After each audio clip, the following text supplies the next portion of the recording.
बेचारे बुद्धि के मारे हुए, उल्टी बुद्धि चलती है कुछ लोगों की। हाँ, ध्यान रखना, संपत्ति बढ़ना बहुत बड़ी बात नहीं है। संपत्ति तो बढ़ जाएगी, लेकिन सन्मति मिलना बहुत बड़ी बात है। संपत्ति तो बहुत लोग कमा लेते हैं, और जब तक सन्मति नहीं होगी तो वह संपत्ति आपके लिए दुर्गति की ओर ले जाएगी, और सन्मति होगी तो वही संपत्ति आपको सद्गति की ओर ले जाएगी। ध्यान रखना, संपत्ति चक्रवर्ती भरत के पास भी थी और संपत्ति रावण के पास भी थी। बहुत संपत्ति थी रावण के पास, पैसे की कमी नहीं थी। इतना था पैसा रावण के पास कि उसने पूरी की पूरी लंका नगरी को स्वर्णमयी बना दिया था। स्वर्ण के कोट, स्वर्ण के महल, स्वर्ण का सब स्वर्ण का बना दिया था। इतनी संपत्ति थी रावण के पास कि उसने सोने की लंका बना दी थी। और संपत्ति चक्रवर्ती भरत के पास भी थी। चक्रवर्ती भरत ने क्या किया, वो भी चाहता तो अयोध्या सोने की बना सकता था, लेकिन उसने क्या किया, सोने की अयोध्या नहीं बनाई चक्रवर्ती भरत ने। चक्रवर्ती भरत ने सोने के जिनालय बनवाए, सोने के भगवान बनवाए चक्रवर्ती भरत ने। कैलाश पर्वत के ऊपर भूत भविष्य और वर्तमान के तीर्थंकरों के 72 सुवर्णमयी जिनालय बनाए चक्रवर्ती भरत ने। वो भी चाहता तो सोने की अयोध्या बना सकता था। तो ध्यान रहे, संपत्ति होने के साथ साथ अगर सन्मति है तो संपत्ति पुण्यानुबंधी पुण्य का कारण बन जाएगी, और यदि संपत्ति के साथ में अगर सन्मति नहीं है तो वह संपत्ति पापानुबंधी पुण्य कहलाएगी। पुण्य का उदय तो है, लेकिन ऐसा पुण्य का उदय है कि वह पुण्य का उदय उसके लिए पाप का बंद करा रहा है। और यहाँ पर पुण्य का उदय भी है और पुण्य के उदय में और पुण्य कर रहा है, तो भविष्य में उसके लिए और पुण्य मिलने वाला है, भविष्य श्रेष्ठ है। तो कहा कि संपत्ति बढ़ जाए तो बहुत खुश नहीं होना। हाँ, अगर संपत्ति के साथ सन्मति मिल जाए तो जरूर खुश होना, जरूर प्रसन्न होना। संपत्ति ना भी मिले, ध्यान रखना, चाहने से संसार में कुछ नहीं मिलता है, ना किसी के आशीर्वाद से किसी से कुछ नहीं होता है। जब भी कुछ मिलेगा आपको अपने पुण्य से मिलेगा। हाँ, अब पुण्य में निमित्त गुरु हो सकते हैं, संत समागम पुण्य में निमित्त हो सकता है, और भगवान का भजन पुण्य में निमित्त हो सकता है। भगवान कुछ देते नहीं, संत कुछ देते नहीं, ध्यान रखना। और जो संत गए मैं तुम्हारा ऐसा कर दूंगा, ऐसा कर दूंगा, ऐसा कर दूंगा, तो ध्यान रखना अभी उसने जैन शासन के कर्म सिद्धांत को समझा नहीं। हाँ, और कर्म सिद्धांत को समझा नहीं है, जाना नहीं है, वह संत अभी खुद ही अज्ञानी है, तो आपको ज्ञान क्या देगा। ध्यान रहे, संत आपके लिए पुण्य संचय में कारण हो सकता है। हाँ, साधु के पास आने से, उपदेश सुनने से लोगों के परिणामों में निर्मलता आती है, विशुद्धि आती है। वह निर्मलता, विशुद्धि भगवान का भजन करने का भाव जागृत होता है, जिनवाणी श्रवण का भाव जागृत होता है, हिंसा, झूठ, चोली, कुशील, परिग्रह, पापों के त्याग का भाव जागृत होता है, और उसमें जीव विशुद्धि से पुण्य संचय करता है। वो पुण्य के निमित्त संत है, इसमें कोई बाधा नहीं है। कर्म सिद्धांत स्वीकार करता है, जैन शासन स्वीकार करता है। संत आपके पुण्य के निमित्त तो है, भगवान का भजन आपका पुण्य का निमित्त है, लेकिन भगवान अपने हाथ से कुछ दे नहीं सकते, संत अपने हाथ से आपको कुछ दे सकते नहीं है। वह पुण्य का निमित्त बन करके आप जो पुण्य संचय करेंगे उससे आपको सब कुछ मिलेगा। जैसे कहते हैं अन्न ही प्राण है, ऐसे ही लोक व्यवहार में अपन परमात्मा के प्रति, गुरुओं के प्रति कृतज्ञता ज्ञापित करते हैं कि प्रभु आपकी कृपा से सब काम हो रहा है, करते हैं मेरे बाबा, मेरा नाम हो रहा है ना।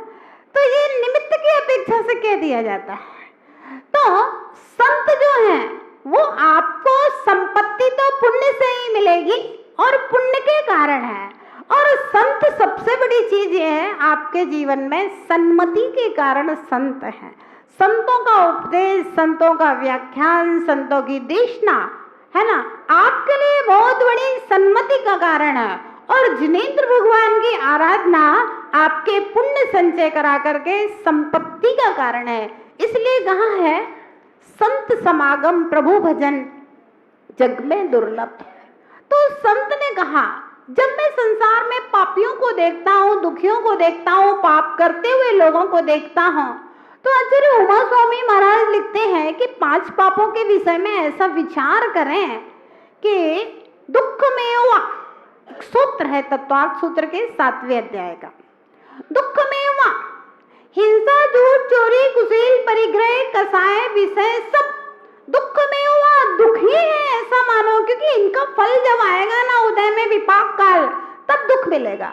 तो संत ने कहा जब मैं पापियों को देखता हूँ तो लगता है कि ये अपने जीवन में कितना अनर्थ कर रहे हैं, अपने जीवन में कांटे बो रहे हैं, और जब कांटे बोएगा, बबूल का पेड़ बोएगा तो आम कहाँ से आएगा। तो इन लोगों के ऊपर तरस खा करके, इन लोगों को देख करके दया भाव से मेरा हृदय पिघल जाता है और मेरी आंख से आंसू झरझर झरझर जाने लगते हैं। ध्यान रहे, कहे सीख गुरु करुणाधार। गुरु अगर सीख देते हैं तो एकमात्र करुणा की भावना होती है। गुरु केवल मार्गदर्शक का काम करते हैं, गुरु केवल पथ प्रदर्शन का काम करते हैं। पथ पर चलना तो आपको ही होता है, कोई गुरु आपको जबरदस्ती पथ पर चला नहीं सकता है। जो चलना चाहता है उसके लिए गुरु सहयोगी होते हैं, सहारे होते हैं। ऐसी आध्यात्मिक क्रांति लाने वाले वो एक गुरु के वचन हुआ करते हैं।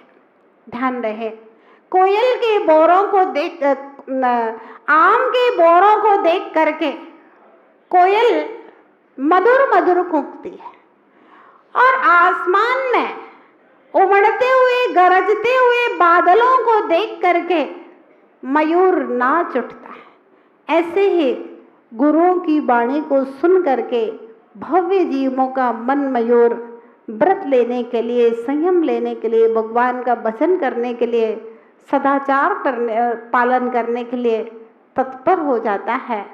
तो ध्यान रहे, संत समागम प्रभु भजन जग में दुर्लभ तो है। साधुओं का सानिध्य मिलता है तो उसको दुर्लभ मान करके सुनने का प्रयास करना चाहिए। देवीपुरा के लोग तो लगता है 2-4 लोग आजकल दंकी नसिया में जा रहे हैं। पदम जी पिरा का दिखाई नहीं दी, 2 महीने हो गए।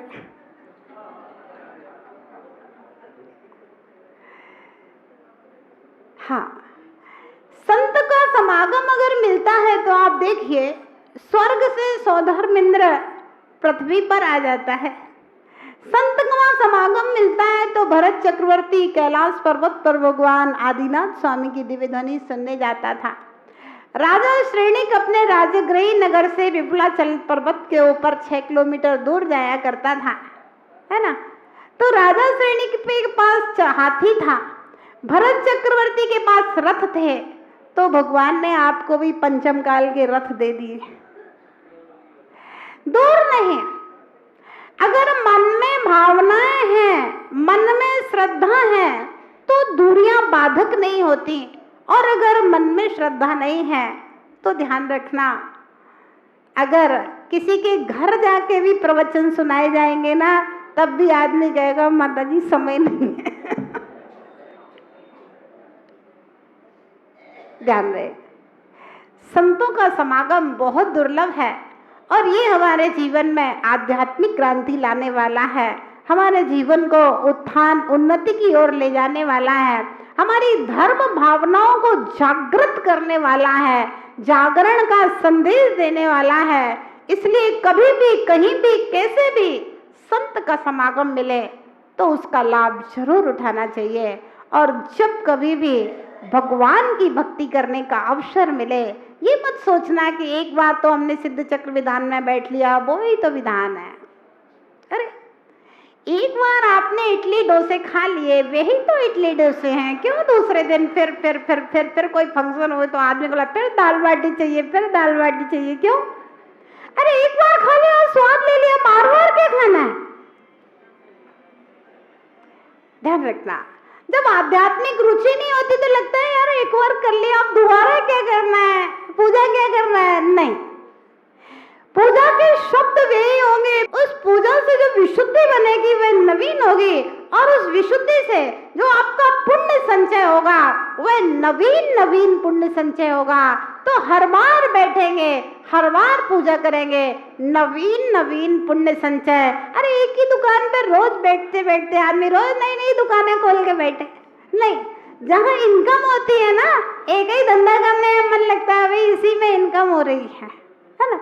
तो एक ही रसगुल्ला रोज रोज खाता रहता है, फिर बेई पानी की पुलकियां फिर खा लेता है। क्यों भाई, एक बार खा ले काम खत्म? नहीं, बार बार जितने बार खाता है उतने बार रस आता है, जितने बार भक्ति करता है उतने बार विशुद्धि होती है, उतने बार पुण्य संचय होता है, और सब पुण्य का फल अलग अलग प्राप्त होता है, पूरा प्राप्त होता है। इसलिए ध्यान रखें, संत समागम जब भी मिले तो जरूर उपदेश सुने, सेवा करें, और भगवान के भजन का अवसर जब भी मिले अपने 1000 काम छोड़ करके भी भगवान की भक्ति के अवसर को चूक नहीं जाना। क्योंकि कहा है किसी ने, अगर आपके साथ किसी ने बुरा किया है तो आप उन क्षणों को, उस व्यक्ति को अतिशीघ्र भूल जाना, क्योंकि उसका एक क्षण का स्मरण भी आपके अनंत आनंद को एक क्षण में नष्ट कर देगा। और गुरु के साथ गुजारे हुए क्षणों को निरंतर स्मरण रखना, क्योंकि गुरु के साथ गुजारे हुए क्षण और गुरु के कहे हुए वचनों का स्मरण आपके जीवन का पथ प्रदर्शक बनेगा, आप में उत्साह और आनंद भरेगा, और अंत में जिनेंद्र वचन, जिन भक्ति, वह परम औषधि है जो हमारे जन्म जरा और मृत्यु रोगों का नाश करने वाली है। इसलिए गुरु का सानिध्य और जिनेंद्र भगवान का भजन, इन दो को हमेशा याद रखना चाहिए और हमेशा भावना करना चाहिए। मुझे बार बार गुरु के वचन सुनने को मिले, सानिध्य मिले, और मुझे बार बार एक दिन भी ऐसा ना जाए जिस दिन जिनेंद्र भगवान की भक्ति ना हो। जिनेर भक्ति दिने दिने सदा में स्तो भवे भवे।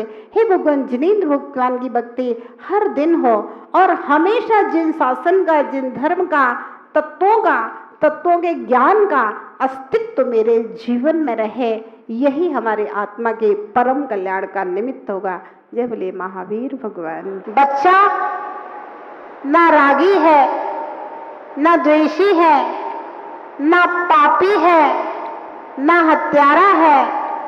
बच्चा सिर्फ बच्चा होता है। एक नन्हे से बच्चे को देख करके किसी भी व्यक्ति के मन में प्रेम उमड़ सकता है, और उसने वह बच्चे की तस्वीर बनाई, और वह तस्वीर लोगों ने बहुत पसंद की।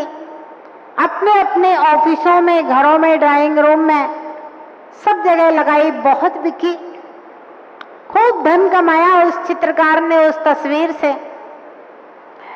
बहुत समय बीता, उसके मन में एक प्रश्न खड़ा हुआ कि संसार की सबसे बीभत्स कृति क्या हो सकती है, और वह उसको खोजने लगा। चारों ओर उसने बीभत्स वस्तुओं की खोज की, देखा चारों ओर। अंत में उसकी दृष्टि एक ऐसे इंसान के ऊपर गई जिसके बाल बिखरे हुए थे, चेहरा काला था, आंखें क्रोध से लाल लाल थीं, और किसी को देखते ही वह किसी की हत्या करने के प्रति तत्पर हो जाता था। ऐसे व्यक्ति की तस्वीर उस व्यक्ति ने बनाई, और उसके नीचे लिखा संसार की सबसे बीभत्स कृति। उन दोनों तस्वीरों को एक साथ न्यूज़पेपर में छापा गया।